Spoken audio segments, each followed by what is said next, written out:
Hello and happy playoffs to the Niner faithful today. I'm so excited for this episode. This is the first playoff game breakdown I've been able to do a 49ers film since that game that shall not be mentioned in 2013. But what a game this was. The defense dominated while the offense rolled. On offense, the game plan was perfect. Kyle used the scripted portion of the game to get Minnesota on their heels with the passing game and then turned it over to the run game and let the offensive line pound away on a Minnesota defense that was getting more and more tired as the Vikings offense was unable to stay on the field. Speaking of the Minnesota offense, they were completely shut down by our defense with over 25% of their offense coming from just one play. What a difference having Tart and Ford were. The coverage was tight almost all game long, giving Cousins nowhere to go with the football, and when he did have guys open, the line was able to get to Cousins so quickly he was unable to take advantage. I know Vikings fans were talking on Reddit about letting Cousins walk, but I can't find fault in the guy in this game. I don't know of a quarterback in the league that would have functioned in that game. That's how dominant the defense was. There were plays where the coverage was absolutely perfect. And then on other plays, when he had guys open, there was instant pressure on him. His life was not made easy by any means and showed the pick your poison problem this defense creates when healthy. This is going to be a longer video because, well, there's so many good things to show. And plus, who doesn't want to see more of our team eating it up in the playoffs? This team is built for the playoffs. They can run the ball, stop the run, and rush the passer on third down, and have a quarterback who can make plays on third down. So without much further ado, let's jump to the film, starting with the offense. So this is right near the start of the game when the plays are scripted, and this is classic Bill Walsh. Throw the ball to open up the run. Here, we're going to come out in 21 personnel with 2 backs and 1 tight end. This is a running personnel. We motion use check out of the backfield, and when a linebacker follows him, that reveals man coverage. So then, Minnesota likes to play a back out to their side with the linebackers. What that means is that when they have 2 linebackers over the middle in man coverage, the linebacker to the side the running back goes out will be on him, and the other linebacker will be in a short zone over the middle. Knowing that, we'll then shift Coleman to the field side. This way, we keep Kendricks, their best linebacker, out of zone coverage, and we're just going to run a double slant/slant flat concept to that side. With Samuel in the slot, by shifting Coleman and causing the middle zone defender to be the linebacker on the opposite side of the formation, we're going to give Samuel more room to operate on his slant. From here, Jimmy just makes a nice throw. He puts it behind Samuel so he doesn't lead him into the middle defender, and Samuel makes a nice adjustment to the ball and picks up 10 yards. So now we're going to come out again in 21 personnel and hit Minnesota for another good gain through the air.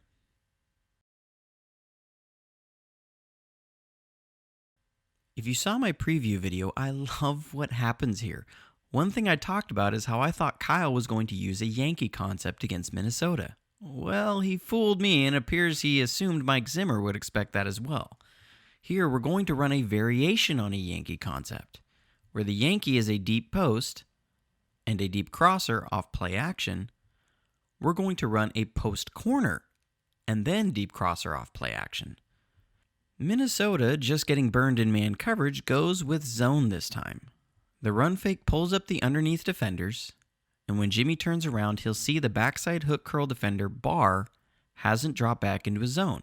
Seeing the opening in the defense, Jimmy drops an absolute dime as he puts the ball just over Barr and into Sanders.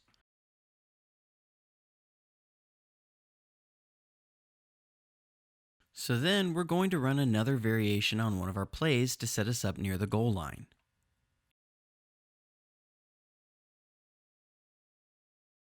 Here, Minnesota is in zone again. If you saw my preview video, I talked about how Minnesota plays a matching zone defense.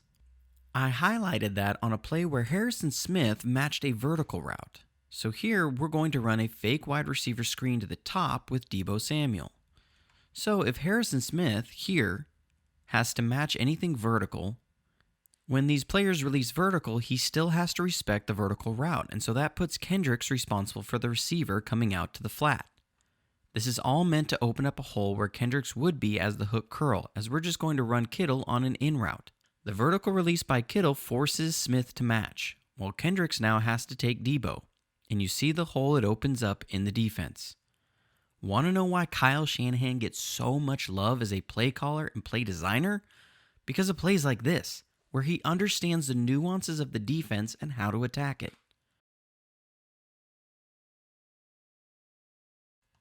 So now that leads us to the first touchdown of the game.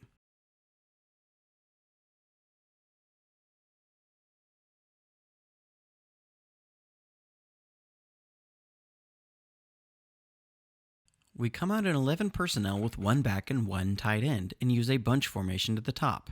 We then motion Sanders across. With the defender following him, this reveals man coverage. Mix that with Barr on the line of scrimmage, showing Minnesota in a 5-man front, it'll be man coverage, and Harrison Smith and Kendricks will be playing back out to their side. From here, we're just going to run Bourne on a simple slant route, but we dress it up by bringing Kittle across on a run block and using play action that occupies everything underneath. And Bourne beats Rhodes on his slant, where Jimmy just has to put the ball over the underneath defenders for a touchdown. So now we'll jump to the defensive side of the ball and talk about that for a little bit. Again, if you watched my preview video, I talked about how the 49ers went back to a defensive alignment they used more in 2017 and 18 when facing the Seahawks' zone running game. Well, that's what they do here. This is the second play of the game. We come out in an over front with Dre Greenlaw on the line of scrimmage. Minnesota is going to try and run a zone counter, where it'll look like an outside zone to the strong side, but actually be a counter the other way. First, off the snap, Buckner is able to shoot the A-gap while Sheldon Day occupies the center, so he comes through untouched. Then, by having Greenlaw on the line of scrimmage, he comes off the edge untouched as well. Armstead does a great job eating up the double team, which allows Fred Warner to scrape and fill. So even without Buckner, you have a 3-on-2, with the tight end and wide receiver only able to block 2 of the 3 defenders at the point of attack. With Buckner beating his man, there's absolutely nowhere for Dalvin Cook to go, and he's tackled for a 1-yard loss. This is a great play, great defensive play calling, and great execution all around, and indicative of the defense all game long versus the run. This is the first third down stop of the game, and one that highlights how well the coverage unit played in this game.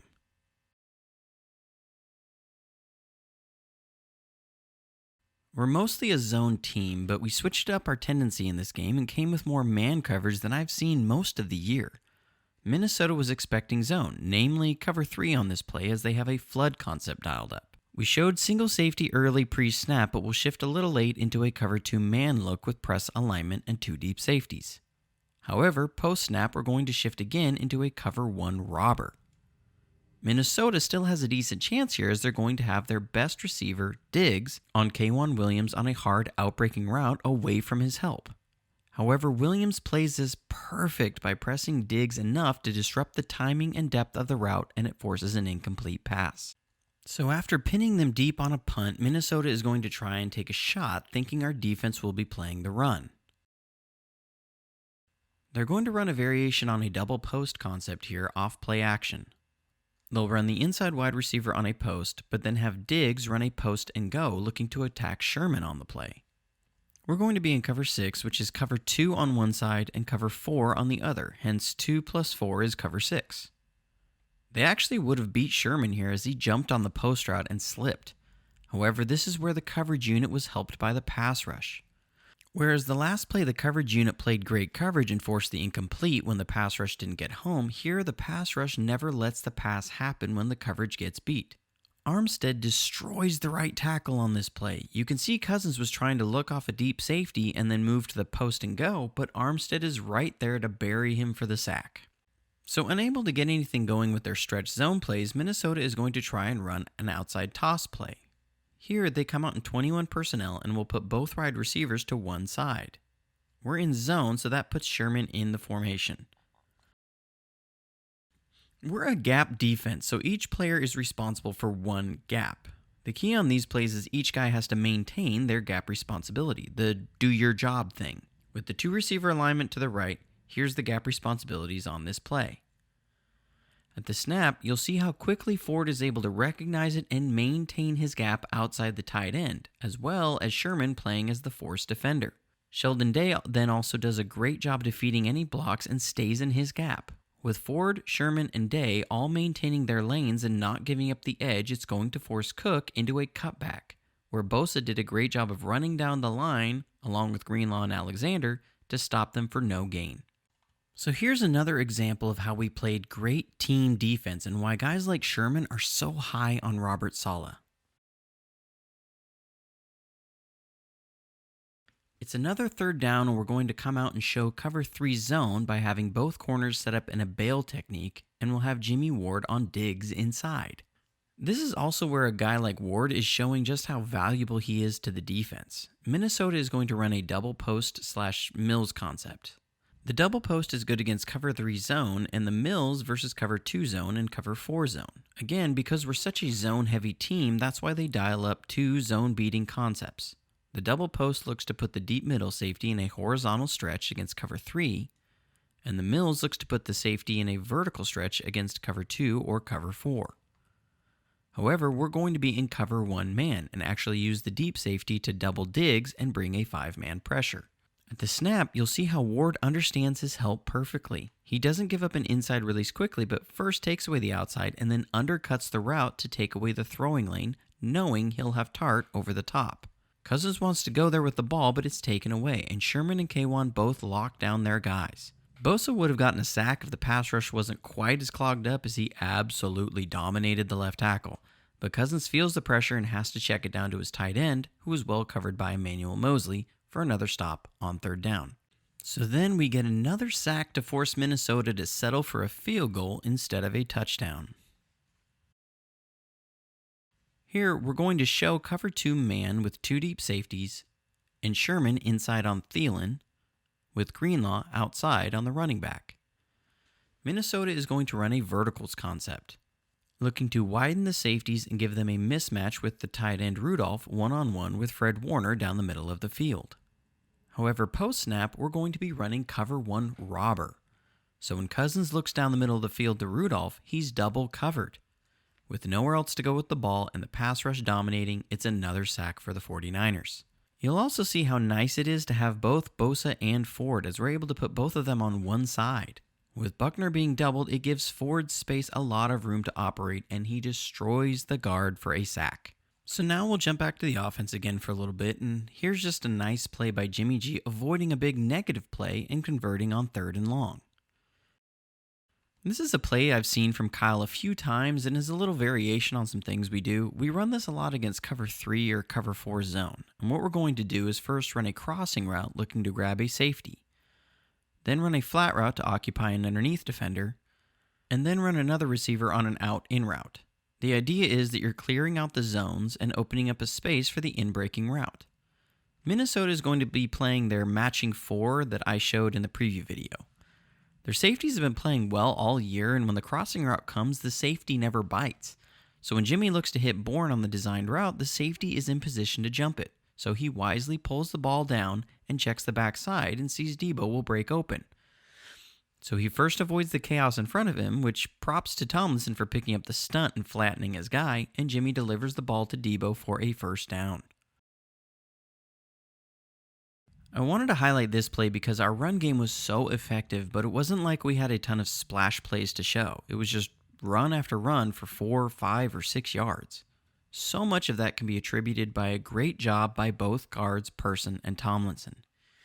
Here, this is just our outside zone, so the key blocks are going to be Person and Tomlinson executing their scoop blocks. For them, if they can't seal their guy off, they need to drive them down the line to open up a cutback lane. Watch how they both take the defensive tackles and drive them down the line, opening up a ton of space for Coleman on a cutback. This happened over and over and over again in the game. So then, after running the ball well, we're going to get set up for another touchdown in the game. This is a variation on our slide concept where we'll fake a run to one side and flood the field the opposite way, and I love how we attacked Minnesota's cover 4 here. After the run fake, you'll see how the corner route occupies both deep defenders on that side. Now you have the flat defender in conflict. Jimmy has a lane to run and he also has a receiver to cover. He can't do both and gets himself caught in no man's land. He hesitates for just a second to check Jimmy, who then floats a ball over his head to Samuel, who finishes strong after the catch. This then sets up Coleman for another rushing touchdown. So to highlight more of the run game, we'll see Shanahan is using more power gap scheme this year as well. Here, we're just going to run a 25 power with Staley and Tomlinson double teaming down on the 3 technique, and Kittle, Juice, and Person coming up to kick out defenders and lead up into the hole. Look how Staley and Tomlinson drive the defensive tackle off the ball and open up a huge hole for Coleman, who gets it down and sets up the 3rd touchdown of the game. So now we'll jump back to the defense and show a little bit more how we plugged up the run game. Here we're going to be in our wide 9 and Minnesota is going to look to run the outside zone. Remember how I talked about on our outside zone how the scoop blocks were the key to the play? It's the same thing for Minnesota. But because of our alignment, different positions will be needing to execute scoop blocks. The tackle will be responsible for scooping Buckner, and the center for scooping Sheldon Day. The right guard will first try and help on Day and then look to get to the second level on a linebacker. At the snap, Buckner beats the tackle off the ball as he's too quick for him, so he attempts a cut block but can't get there. Day then also beats the center and does a great job by also occupying the guard, not letting him get to the second level, and drives the center back. This disrupts the play, and with Buckner penetrating off the backside, it's another run stuffed. So with the run game stuffed again, Minnesota is forced to throw on 3rd and long, and it really doesn't end well for them as Sherman gets an interception in the game. Here we're going to come out and press man and show cover 1 lurk. But right before the snap, the safeties rotate and we're playing cover 2 man. This changes how the defensive backs play leverage. In cover 1, they look to play with outside leverage as they have inside help. In cover 2, they'll play underneath and inside as they have deep help to the outside. Really, this play is about Sherman playing his technique perfectly in this defense. He jams the receiver at the line and then works inside leverage, and cuts Thielen off on a curl route where he gets a gift from Cousins. Again, I'm going to show it wasn't just the rush that shut down the passing game. The coverage unit played spectacularly in the last game.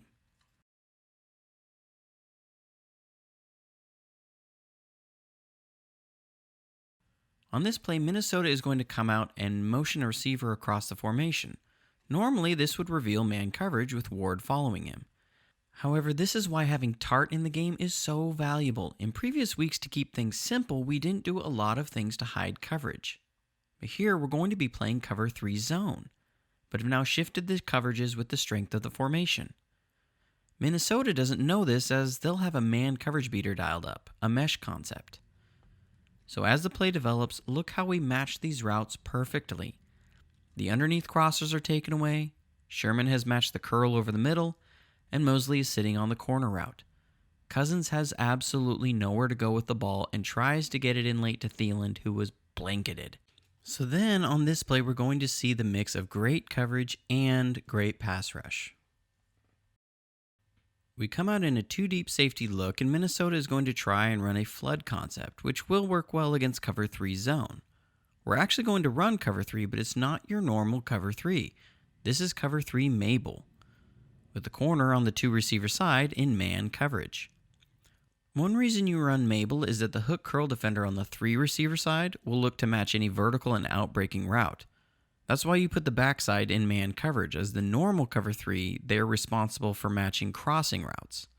So with no matching responsibility from the backside, it allows them to play the intermediate routes that so often beat a cover 3. So as the play develops, you'll see Sherman in man coverage and K1 has matched the out route. From the end zone, we'll see Bosa and Ford on the same side again, and this time Bosa abuses the right tackle, and they meet at the quarterback. So to cap it off, we'll show Cousins getting sacked yet again. Sometimes it can't be overstated how much of an impact a guy has. Here we have Ford and Armstead on one side, and Bosa and Buckner on the other. With Ford being so disruptive and the right tackle struggling so much, they're going to slide the line to his side. This will put both Bosa and Buckner in one-on-one situations. They both dominate their guys, and you can see Cousins senses this and pretty much just folds for the sack. Well, that wraps it up for this week's review. This was a game that was so much fun to watch live and almost as much fun to watch the film and just see our team absolutely dominate in all phases of the game and see how complete this team is from top to bottom on both sides of the ball. This team really has the feel of a dominant team that is built to keep going. Well, thanks for tuning in, and I hope you enjoyed it. I wanted to get this video out yesterday, but came down with what we in the South affectionately call the crud. So I ended up at the doctor yesterday getting a steroid shot, and while that might help me out in my aspiring baseball career, it did delay the output of the video a little bit. As always, if you'd like to support the channel in any way, I'll have links for that below, and I'm already working on the preview video of the upcoming NFC Championship game. I can't wait. Can't believe we get our 4th trip to the conference game this decade considering what's happened. But as always, go Niners.